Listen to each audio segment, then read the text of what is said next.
Au Niger, dans le cadre des éliminatoires de la CAN Junior 2023, les éléphantos sont à la fête. 2 matchs, 2 victoires et une qualification pour les demi-finales déjà en poche. En attendant le 3e match contre le Bénin ce vendredi, les poulains de Daoulassina impressionnent en ce début de compétition. Et c'est loin d'être un hasard. Regardez. Ah ben non, on ne regarde pas, et ben on y va. Ah ben voilà, c'est ça, ça commence bien. Carton. Ah, c'est vous qui rigolez? Attention, hein? Attention, hein, je sors mon carton. Vous avez rigolé, mais je fais comme vous. Non, non, non, attention. Ah, vous vous moquez de moi? Non. Ah bon, d'accord, attention. J'essaie de vous imiter. Allez, on y va. C'est parti. Non, non, on regardera plus tard. Enfin, vous voyez bien, voilà, derrière nous, dans le grand écran. On est très content de les voir comme ça, nos éléphantos, qui font de belles choses. Alors, justement, après avoir battu le Niger, hein, 1-0, les éléphantos juniors donc, ont réussi à dompter le Togo, je vais y arriver, 2-0, se qualifiant du coup pour les demi-finales hein, du tournoi qualificatif de la CAN 2023. Déjà, qu'est-ce que vous avez pensé des performances hein, de nos jeunes pachydermes? Moi, je pense que c'est vraiment une logique parce que Daoulassina, cette équipe de U20 est composée essentiellement des joueurs qu'il a eus avec les cadets. Oui. Ils ont été qualifiés pour la CAN des cadets au Maroc, malheureusement qui a été annulée pour cause de Covid. Donc c'est pratiquement le même effectif qu'ils retrouvent. Donc je pense qu'il y a bien un travail de base qui a été fait. Il y a des automatismes, les joueurs se connaissent, ils savent comment jouer, où trouver le partenaire idéal. Donc je crois que c'est une continuité et c'est logique que cette équipe se comporte de la meilleure des façons. D'accord. Oui, effectivement. Hein, je pense que c'est un succès à féliciter, d'autant plus qu'ils font carton plein. Hein, c'est 3 buts en 2 matchs et sans encaisser un seul but. Ça prouve qu'il y a de la solidité défensive, mais aussi de l'efficacité devant. Et Marcel Gourou évoquait tout à l'heure la CAN des cadets. Il faut dire que lors de la préparation de cette CAN-là, ces joueurs composés essentiellement de cette équipe ont inscrit près de 12 buts hein, lors de cette préparation, encaissé seulement 2 buts. Donc on sent que depuis la CAN des cadets, ce groupe-là progresse avec les mêmes qualités jusqu'à aujourd'hui. Donc ce n'est aucunement une surprise. Bon, je dirais que d'abord, il faut féliciter le coach parce que nous sommes dans un pays où depuis plusieurs saisons, nous n'avons pas de championnat des jeunes. Et déjà, il faut le féliciter, son travail, parce qu'il parcourt les terrains d'entraînement des différents centres de formation et surtout des équipes afin de dénicher, afin de trouver les joueurs capables de pouvoir l'accompagner dans sa mission. Et surtout aussi, il faut saluer quand même les clubs qui ont fait le pari de la jeunesse. Parce que quand on regarde sur l'effectif qu'il conduit du côté du Niger, vous avez 3 joueurs qui évolue en Ligue 2, le reste du groupe évolue en Ligue 1. Donc aujourd'hui, il a cette facilité-là de travailler avec ces jeunes parce que la plupart de ces jeunes évoluent en Ligue 1. Donc déjà, ont cette petite expérience-là. Et c'est pour cela que je parle de féliciter les clubs qui ont fait le pari de la jeunesse, notamment le FC San Pedro, qui cette saison quand même a fait monter pas mal de jeunes de son académie. Et on retrouve 5 joueurs du FC San Pedro dans l'effectif qui est du côté du Niger, sans oublier le Racing, avec le maître à jouer, Djiré Aboulaye. Donc voilà un peu des clubs qui ont fait le pari de la jeunesse et qui aujourd'hui profitent à l'équipe nationale, notamment aux équipes jeunes. Alors justement, le sélectionneur, hein, Daoulassina, justifie cette belle maîtrise de la part des éléphantos par la constance du groupe. Vous êtes d'accord avec lui ou pas? Tout à fait, tout à fait. Quand on parle de constance, ça veut dire qu'il connaît bien le groupe, les joueurs se connaissent, ils savent jouer ensemble. Aujourd'hui, le résultat est là, 2 matchs, 2 victoires. Parce que le plus important au football, on n'a pas besoin forcément d'avoir des Léo Messi forcément dans son équipe.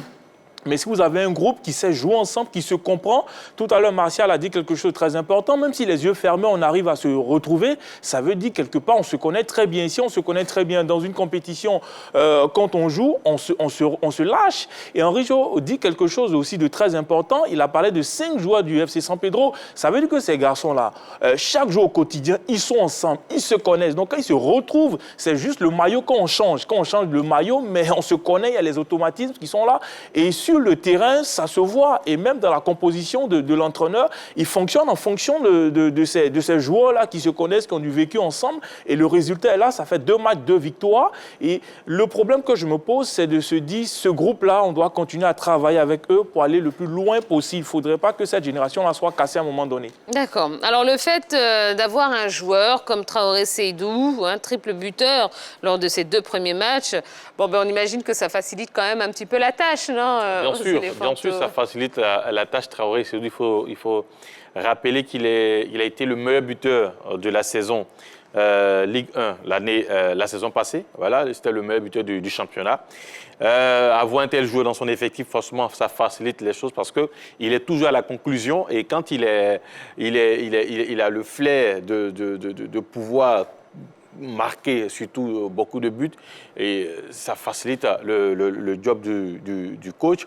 Ensuite, dans cette équipe, peut-être ce qui va faciliter encore le travail, c'est qu'au milieu, vous avez des joueurs du Racing qui sont titularisés. Vous avez 3, notamment le match face au Niger, vous avez 3 joueurs du Racing, notamment Djira Aboulaye au milieu de terrain, qui connaît très bien, parce que les 2 jouent au RCA. Donc, je pense que l'entraîneur a essayé de quand même constituer l'équipe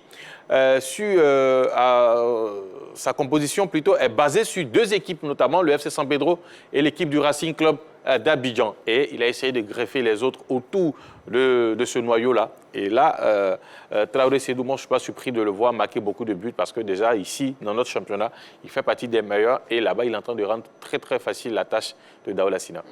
Donc, je pense que Traoré Seydou, c'est une confirmation. Être meilleur buteur de la Ligue 1, la saison passée, je pense que c'est une confirmation de son talent. Et puis, naturellement, quand vous avez un buteur, quelqu'un qui marque des buts, au football, l'objectif, c'est de gagner. Mettre les buts le ballon dans les buts adverses. Donc, quand on a quelqu'un qui le fait, je crois que c'est ce qui permet à cette Côte d'Ivoire d'avoir 2 victoires et certainement de se qualifier et se qualifier pour les demi-finales en deux matchs. D'accord. Alors, bon, c'est vrai qu'on regarde beaucoup les joueurs, hein, mais il y a également l'entraîneur, le sélectionneur qui fait un boulot incroyable.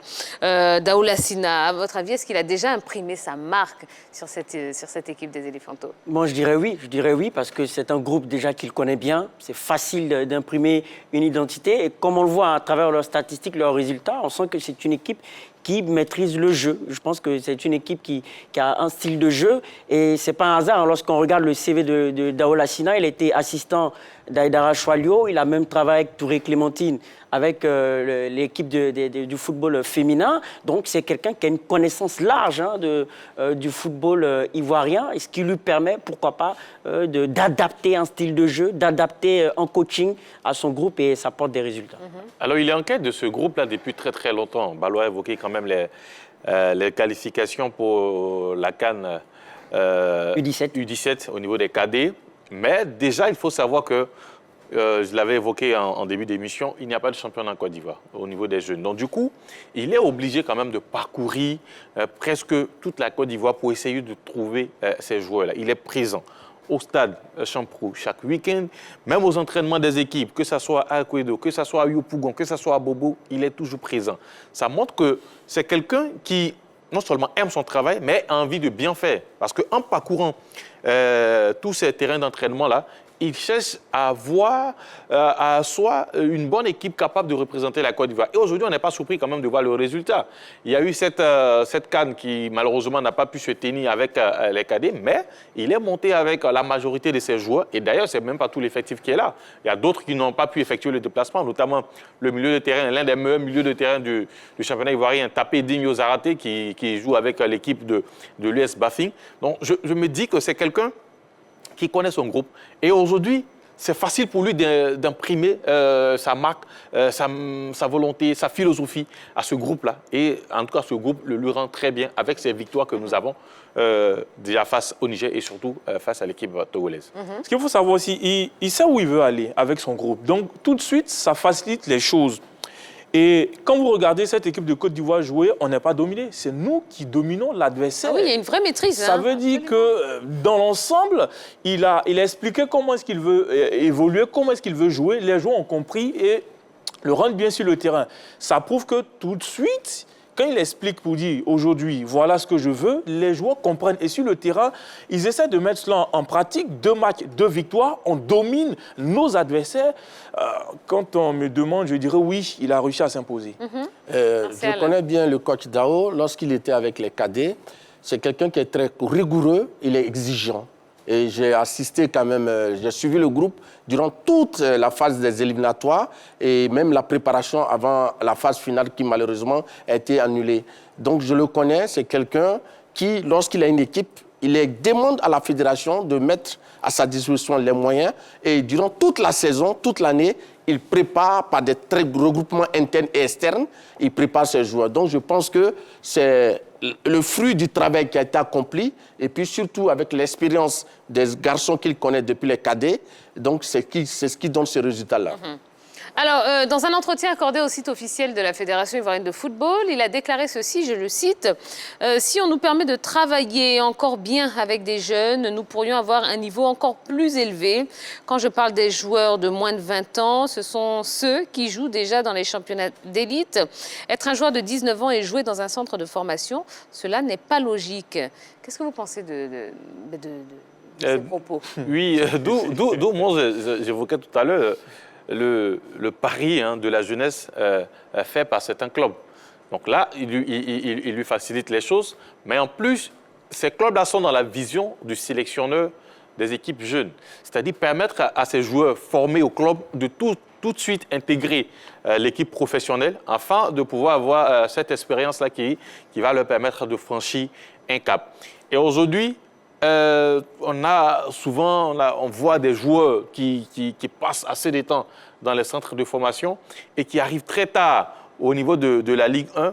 Cela, souvent, dessert ces joueurs-là. Parce que non seulement vous avez, avec peut-être une précocité en Ligue 1, vous avez la possibilité quand même de jouer ces genres de compétition. Mais quand vous arrivez un peu plus tard, déjà vous passez l'âge et vous êtes à cheval entre ces équipes jeunes et l'équipe espoir, ce qui n'est pas surtout évident, surtout au niveau de l'équipe espoir, pour un joueur qui évolue en Côte d'Ivoire de pouvoir jouer, puisque à ce niveau-là, on fait aussi appel à ceux qui sont en Europe, qui viennent pour défendre les couleurs de l'équipe nationale. Donc, moi, je pense qu'ils pensent bien, et surtout les clubs aussi pensent très bien sur ce plan-là, en envoyant très tôt ces jeunes joueurs-là dans l'équipe première, pour que l'apprentissage se fasse très vite et surtout qu'ils puissent défendre les couleurs du pays comme ça se fait actuellement.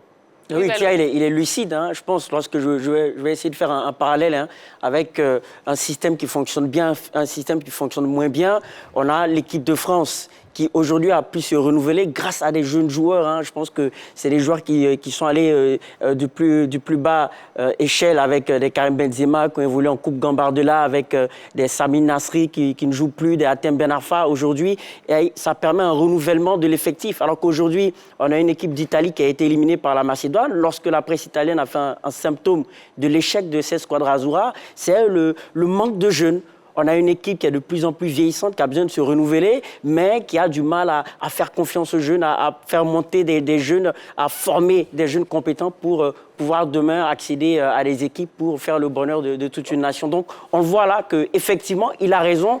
On doit passer par les jeunes, on doit accentuer notre politique sur la formation, sur le fait de mettre en selle des jeunes, et ça va nous permettre de renouveler au maximum nos différents effectifs au niveau des équipes. En fait, avoir écouté l'entraîneur Daoula Sinan, il veut toujours parler de la progression des jeunes footballeurs au sein des différentes équipes. Mais lorsque je me base sur l'équipe cadette, lorsque ces joueurs étaient en cadet, pour la plupart étaient en Ligue 1 et les autres étaient en Ligue 2. Donc je crois qu'il n'y a pas grand-chose qui a changé. Déjà en cadet, ils évoluaient parmi l'élite. Donc naturellement, en U20, ils sont encore parmi l'élite. Oui, Dorgelès. Je retiens vraiment cette phrase. Être joueur de 19 ans, jouer encore dans un centre de formation, là aussi, il y a un problème. Parce qu'à 19 ans, si vous êtes encore dans un centre de formation et vous n'êtes pas dans un club, il y a problème pour l'âge. Parce qu'on connaît des joueurs où à 16 ans, 17 ans, qui sont déjà du côté l'équipe première qui ont flambé, les Théo Walcott et autres. Donc, à un moment donné, je suis d'accord avec dans la progression. Il faut permettre à ces joueurs de centre de formation, 15 ans, 16 ans, parfois d'être surclassés. S'ils ont le niveau d'être surclassés pour aller chercher plus d'expérience. On n'a pas forcément besoin d'être entre 20 ans et quelques pour pouvoir titiller l'équipe première à 16 ans, 14 ans. Si on a les moyens, Dira Abdoulaye avec le RCA, il était très jeune quand il a intégré l'équipe première. Mais aujourd'hui, ça lui donne l'aisance de pouvoir évoluer avec cette équipe. Parce que quand il redescend à un niveau un peu plus bas, il est à l'aise parce que là, il a l'habitude de tout ce qui est pression. Mais si on a 19 ans, qu'on n'arrive pas quand même à partir d'une équipe première, là, il y a problème. Mais cela aussi part quand même de la politique de certains clubs. Hein, parce qu'aujourd'hui, quand on regarde l'effectif de certains clubs, vous n'avez pas beaucoup de jeunes. Vous n'avez pas beaucoup de jeunes. Au niveau de la SEC, c'est que des joueurs expérimentés, c'est vrai. Konaté Karim. Il fait partie de... Il est venu de l'académie. Ils ne sont pas nombreux comme ça. Donc, il faut que ça fasse partie aussi de la politique de certains clubs de donner la chance aux jeunes joueurs. Et le FC San Pedro l'a bien compris. Le Racing, eux, ça a été leur culture depuis leur accession en Ligue 1. Donc, moi, je pense que c'est aussi un message envoyé au club afin de faire cette politique des jeunes. D'accord. Alors, comme la génération Kessié, vainqueur de la CAN cadet en 2013, est-ce que vous pensez que cette équipe peut quand même faire de belles choses? Pourquoi pas participer et remporter? Logiquement, c'est ce qui est conseillé. Parce que quand on a l'équipe des jeunes, il faut poursuivre la progression pour qu'elles arrivent, et ces jeunes-là arrivent en sélection A. Mais j'ai une petite crainte parce qu'on l'a vu avec cette formation olympique. On a vu un beau groupe, mais après, sincèrement, je n'ai pas senti une continuité. Voilà. Donc, si ces enfants qui ont commencé en cadet, qui se retrouvent en U20, normalement, je pense que c'est eux qui doivent participer aux éliminatoires des prochains JO, logiquement. Ben, on espère que la progression va se poursuivre et qu'ils vont arriver à ce stade-là. Moi, je vois un bon groupe. Normalement, ce groupe-là devait être suivi et ensuite arriver là où il doit arriver. Il a évoqué le groupe des Jeux Olympiques. Normalement, on devrait avoir dans ce groupe-là quelques joueurs en équipe première aujourd'hui. Bon, malheureusement, on n'en voit pas beaucoup. Le groupe de Franck Kessié, quand même, a suivi cette progression. La Franck Kessié, Digbo Maïga, Angban Victorien et les autres, quand même, on a retrouvé au moins 5 joueurs en équipe nationale. Et pour aller un peu plus loin, l'Académie Mimosifcom, avec la génération Kolo Touré, Siko et autres, a suivi cette belle progression-là jusqu'en équipe nationale, jusqu'à la CAN 2015 où la Côte d'Ivoire remporte. Donc moi, je pense que tout part d'un encadrement. Ça dit ces jeunes déjà sont listés au niveau de la fédération. L'entraîneur les suit. On leur permet de participer aux compétitions de leurs différents âges afin de toujours garder l'ossature pour que d'ici 4 ou 5 ans, ces jeunes puissent représenter la Côte d'Ivoire, pourquoi pas, au niveau de l'équipe A. Alors, nos Éléphantos sont déjà qualifiés pour les demi-finales. Mais vendredi, ils affrontent cette équipe du Bénin.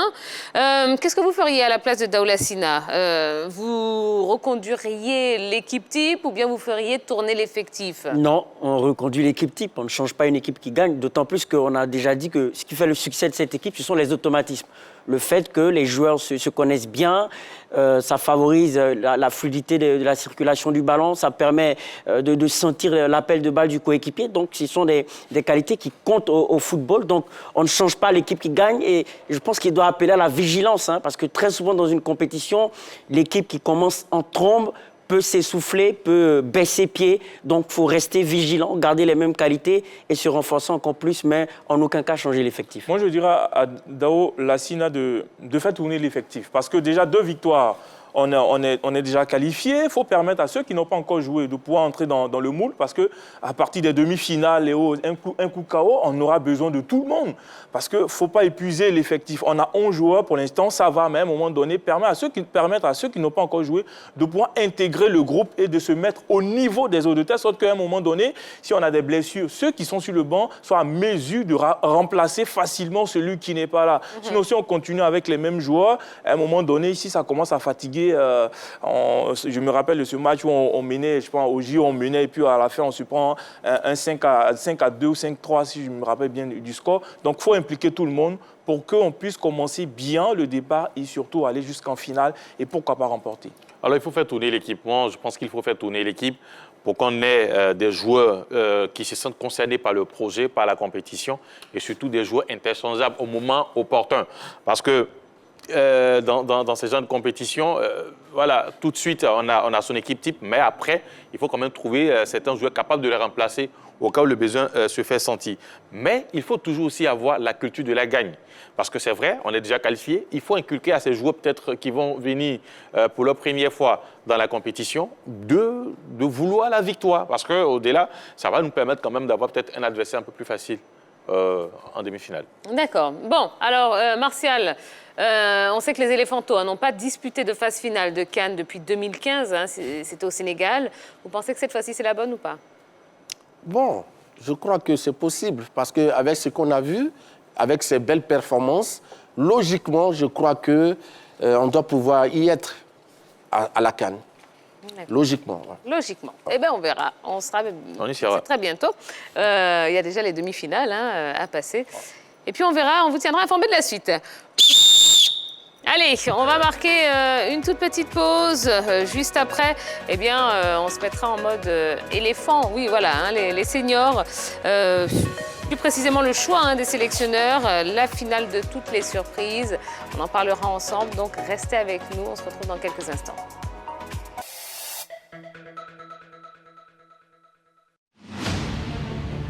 Nouveau week-end de football sur la 3, aux couleurs des compétitions interclubs de la CAF, mais aussi de la Première Ligue anglaise. La frappe! Tranquille!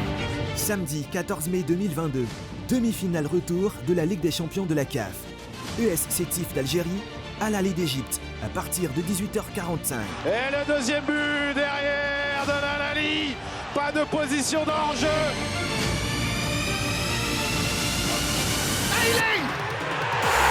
Dimanche 15 mai 2022, 37e journée de la Premier League.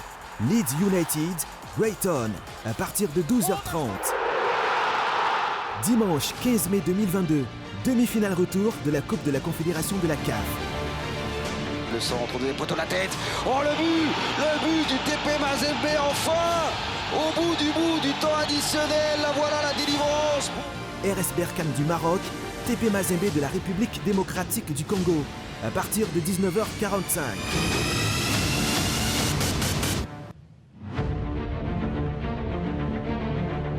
La 3, disponible sur le canal 203 du bouquet Canal+, le numéro 3 de la TNT et 740 pour Star Times. La 3, nous offrons 3 fois plus de sport.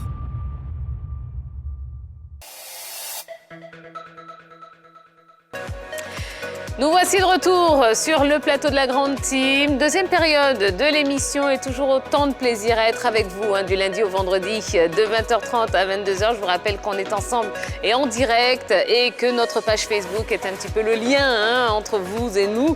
Donc n'hésitez pas à interagir, n'hésitez pas à vous prononcer concernant tous les sujets qu'on vous propose. Un petit message, voilà, très simple et moi je me fais un plaisir de vous lire en direct dans l'émission. Puis n'oubliez pas, il y a une rediffusion demain matin à 8h, donc si vous avez raté un petit bout, peut-être le début de l'émission, LGT News, pourquoi pas, eh bien la rediffusion c'est demain matin à 8h. La team ce soir composée de Ballot, de Martial Gourou, d'Henri Jo et de Dorgelès Kofi. Voilà messieurs, eh bien on va y aller, oui, on va parler du prochain sélectionneur des éléphants, et bien c'est l'actu de ce soir.